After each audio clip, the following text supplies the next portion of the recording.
Halo pemirsa, kita jumpa lagi di episode 13. Banyak yang bertanya, bagaimana mungkin ada segelintir orang bisa membohongi umat manusia lain di dunia? Dan apa untungnya mereka berbohong soal bentuk bumi? Kali ini, kita akan membahas khusus soal itu dalam episode yang berjudul Uang dan Gangster.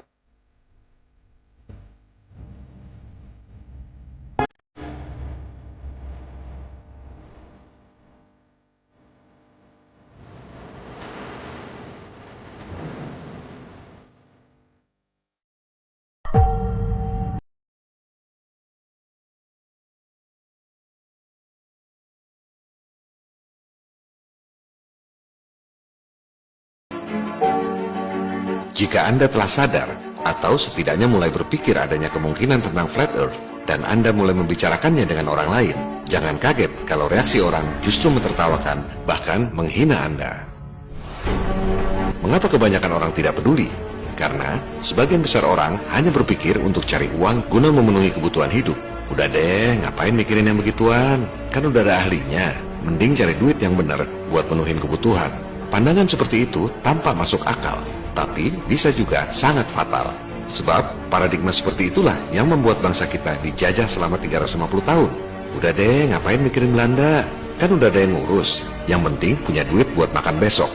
Ini adalah ketidakpedulian yang bodoh. Kenapa? Karena di saat Anda cari duit seperak dua perak buat menuhin kebutuhan, ada segelintir elit yang mengeruk kekayaan alam, mengambil uang yang ada di dompet Anda, serta memperbudak Anda tanpa Anda sadari. Do you want to know what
Semua orang berpikir PBB adalah lembaga The Holy of Holies, yang suci dari yang suci, lembaga yang agung yang bekerja untuk kemaslahatan umat manusia di dunia.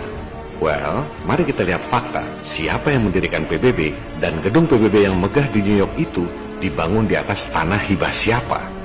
In a brief video introduced by the United Nations Secretary General Boutros Boutros-Ghali and containing some exceptional footage, the connection between the United Nations, New York City, and the Rockefeller Foundation is clearly drawn.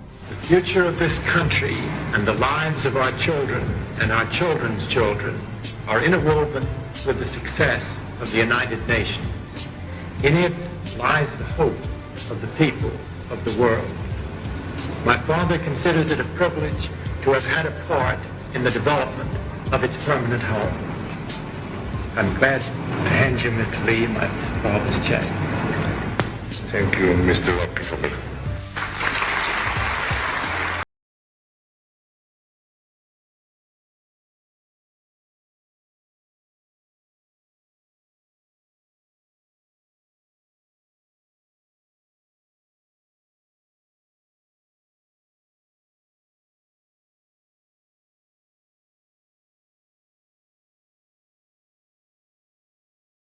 Bagaimana sebenarnya demokrasi di Amerika itu, dan siapa yang lebih kuasa dari presiden negeri adik kuasa? We need to understand that we have been artificially divided for far too long. The global elites have divided us into Democrat and Republican, left and right, conservative and liberal. They have divided us with hot-button issues like abortion and gay rights and gun control and prayer in schools. And by doing so, they have given us, the electorate, the illusion that we have a choice. when in reality, both the Republican and Democratic parties are owned by the same global elites. And on issues that matter to those global elites, they act as one.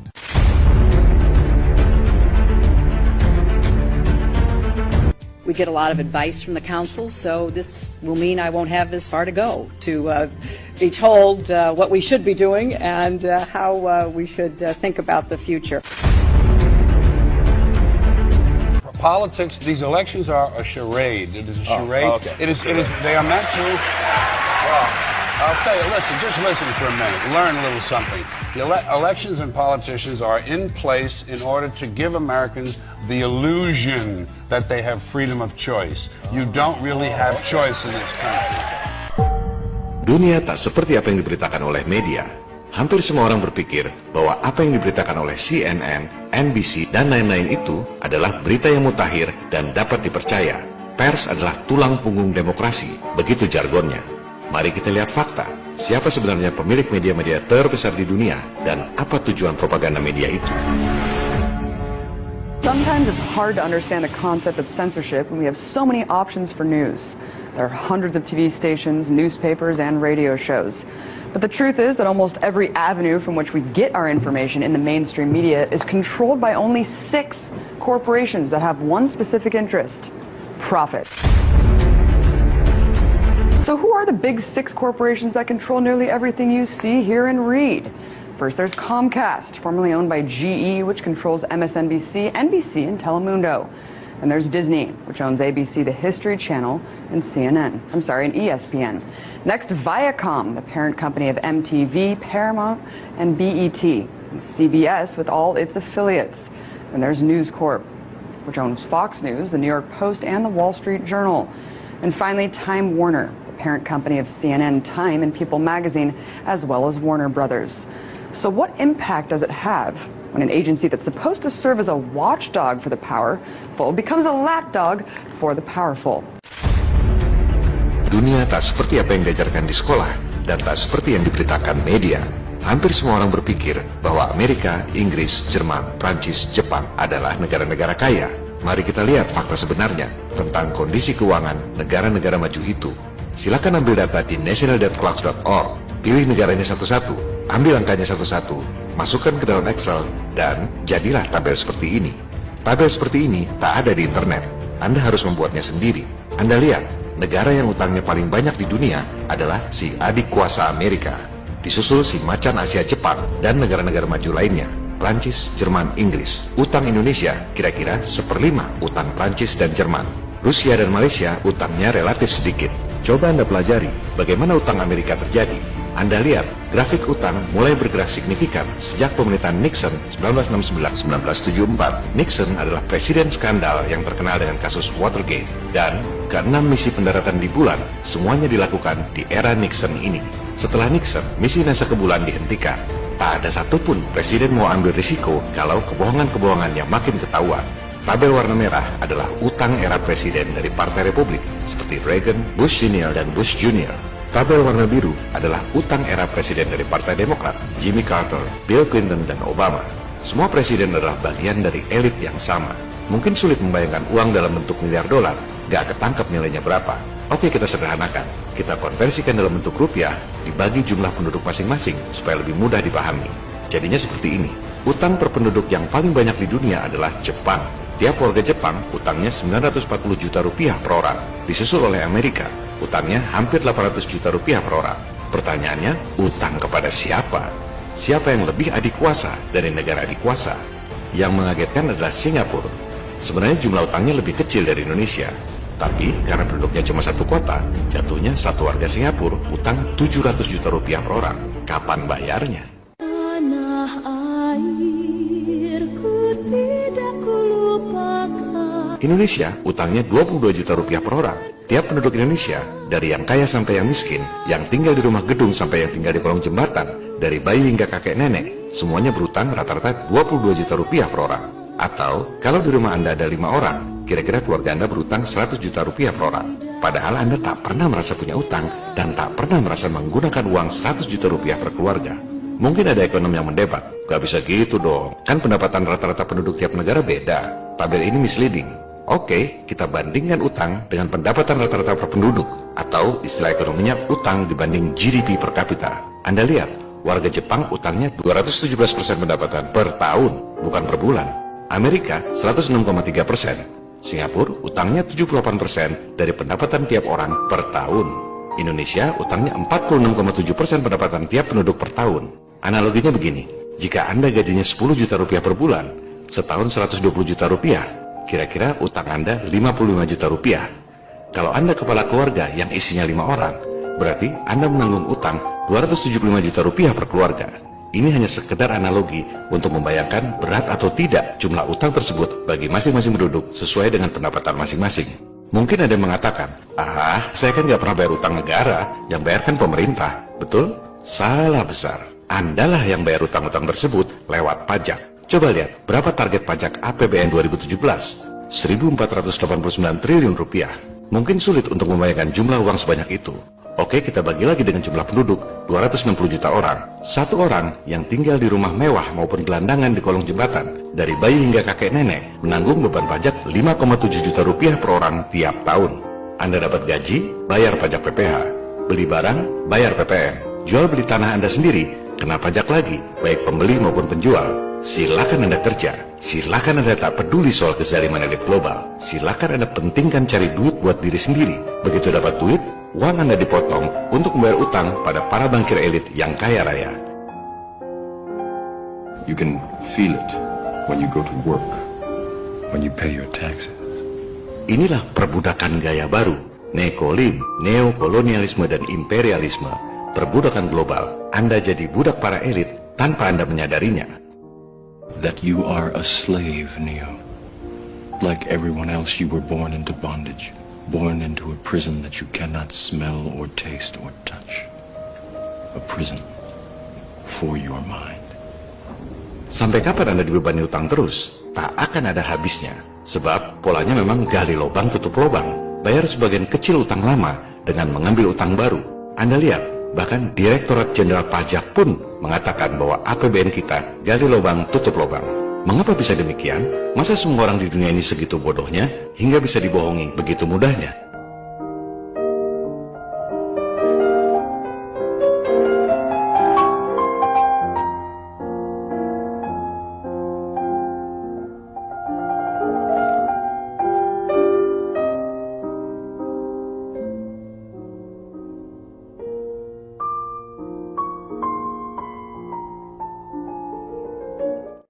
If you borrow the very first dollar into existence, and that's the only dollar that exists on the planet, but you promise to pay it back plus another dollar's worth of interest, where do you get the second dollar to pay the interest?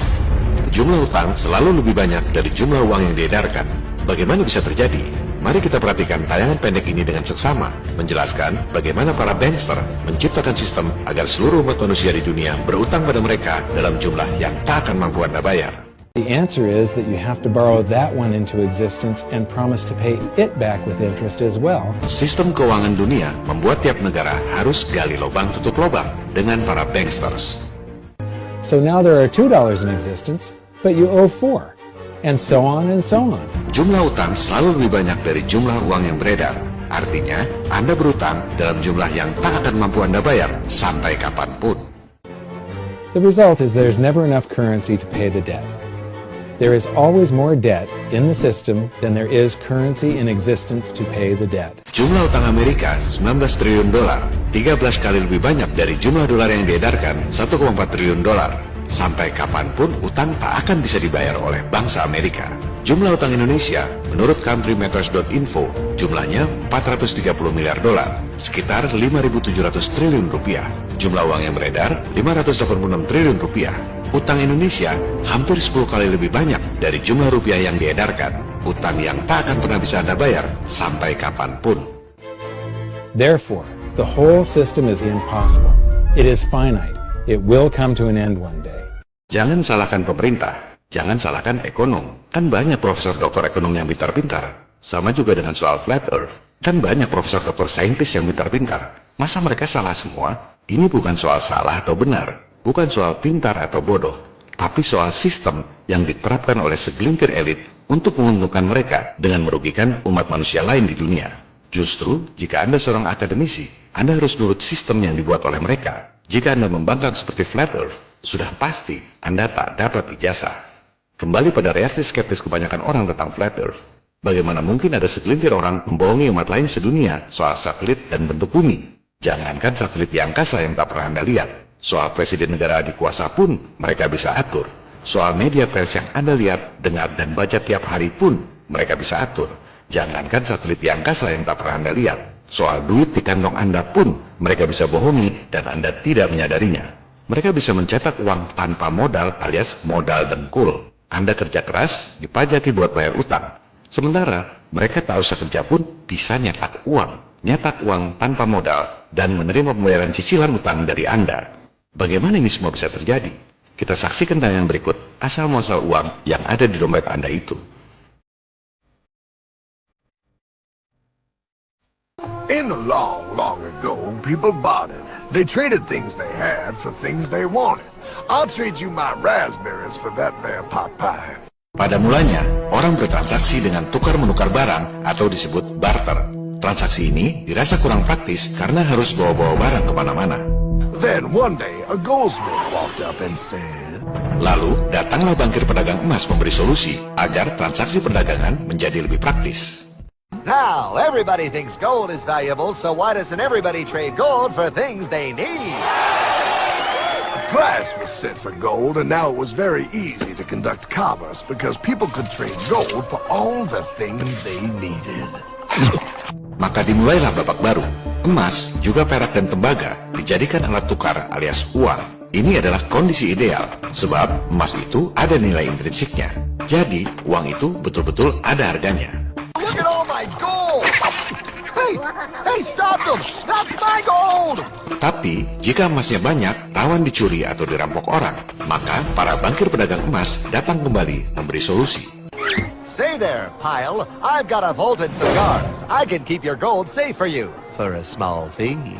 Yeah, sure, that'd be awesome. You see, Pile, this is how the first bank made money. Maka dimulailah era baru. Awalnya, bank menjadi tempat simpanan emas para nasabah. There you go, Pile. I owe you 100 gold coins. Selanjutnya, permainan berubah. Nasabah yang menitipkan emas pada bankir diberi tanda terima berupa kertas yang istilahnya IOU. Saya berutang padamu.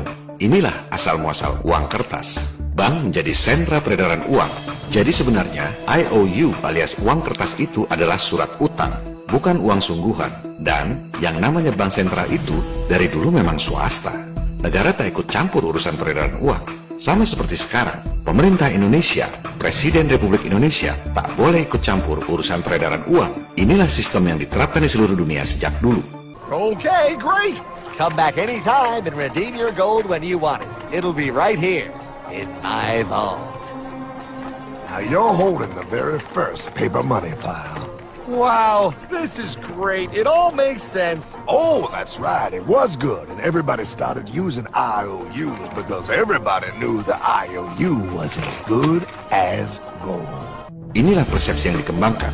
Persepsinya, kertas yang sebenarnya tak ada nilainya itu, jika diterbitkan oleh para bankir, jadi bernilai sama dengan emas. Padahal, orang tak pernah lihat emasnya di mana dan seberapa banyak. Para bankir swasta menjelma jadi Tuhan yang menciptakan kertas jadi senilai emas. Luar biasa. Wow, this candy is really a good price. 1 IOU. I'm getting some more for later. Hey, wait a minute, it was just 1 IOU. 10 IOUs for chocolate? You can't just raise prices like that. Maka terjadilah problem besar sampai sekarang. Kebanyakan orang tak tahu beda antara money dengan currency. Itu dua hal yang sangat beda. Apalagi dalam bahasa Indonesia, money itu uang, currency itu mata uang. Orang tak tahu apa bedanya. Do you know what this is? Now you may be thinking you, of all people, should know that you're holding money, but I'm making a point with a kind of tricky question. What I'm really holding is currency. Currency and money are actually very different. Uang alias money itu ada nilai intrinsiknya. Emas ada harganya. Zaman barter dulu, kambing ada harganya, ayam ada harganya. Sebaliknya, uang kertas alias currency itu tak ada nilai intrinsiknya. Akibatnya apa? Inflasi, harga-harga melambung tinggi. Currency fluctuates in value and over the long run becomes worth less and less. And that's also known by another name, inflation. I call inflation the silent currency killer because you can't see it, you can't hear it, you can't smell it. You just get hit by it. When you go to the grocery or the gas station or go to buy a car, zap, the price is higher. It gets you as surely as a rattlesnake bites you. At least a rattlesnake has the courtesy to warn you. So consider this video your warning. Inflation will kill your savings if you let it. Inilah sistem yang menguntungkan segelintir elit yang punya hak nyetak duit dengan merugikan umat manusia lain di dunia. That's not fair. Oh, if you think that's not fair, you're gonna love the next part. What's he doing? How do banks make money, pal? Problem pun bertambah lagi. Semua orang mengira bahwa uang kertas yang diterbitkan oleh bankir itu di-backup dengan emas. Awalnya kan orang memang taruh emas, dapat surat utang IOU. Jadi wajar saja jika orang mengira uang kertas itu pasti ada backup emasnya. Padahal tidak. Para bankster itu nyetak duit tanpa backup emas. Modal dengkul. Coba Anda lihat laporan Dewan Gubernur Federal Reserve. Berapa jumlah dolar yang diedarkan? 1,4 triliun dolar. Kemudian Anda lihat situs resmi Departemen Keuangan Amerika. Berapa cadangan emas Amerika? Hanya 11 miliar dolar. Artinya apa? Cadangan emas hanya 0,8% dari duit dolar yang diedarkan. Parahnya lagi, tak ada hubungan antara simpanan emas dengan jumlah uang yang diedarkan. Nyimpan emas sekedar nyimpen, nyetak duit jalan terus. Tak ada hubungannya. Juga, silakan Anda lihat laporan keuangan Bank Indonesia. Jumlah uang yang diedarkan 586,7 triliun rupiah. Cadangan emas kita 36,7 triliun rupiah. Artinya, cadangan emas Indonesia hanya 6,3% dari jumlah rupiah yang diedarkan. Tak ada hubungan antara simpanan emas dengan jumlah uang yang diedarkan. He prints more IOUs without any more gold, loans them out for interest, makes a pretty penny, and nobody is the wiser. Unless everybody wanted their gold back at the same time. Sistem keuangan modern ini yang diajarkan di semua sekolah di seluruh dunia baru ketahuan bohongnya kalau semua orang sama-sama tarik duit dari bank pada waktu yang bersamaan. Rush. I'd like to redeem my IOUs, please. Thank you very much. Hey! I want my gold back now! Thief! Thief! Gotta love the bank run, bringing people together. See, they all found out he was stealing, made a run on the bank and demanded their gold, but as you can see, there ain't no gold to get.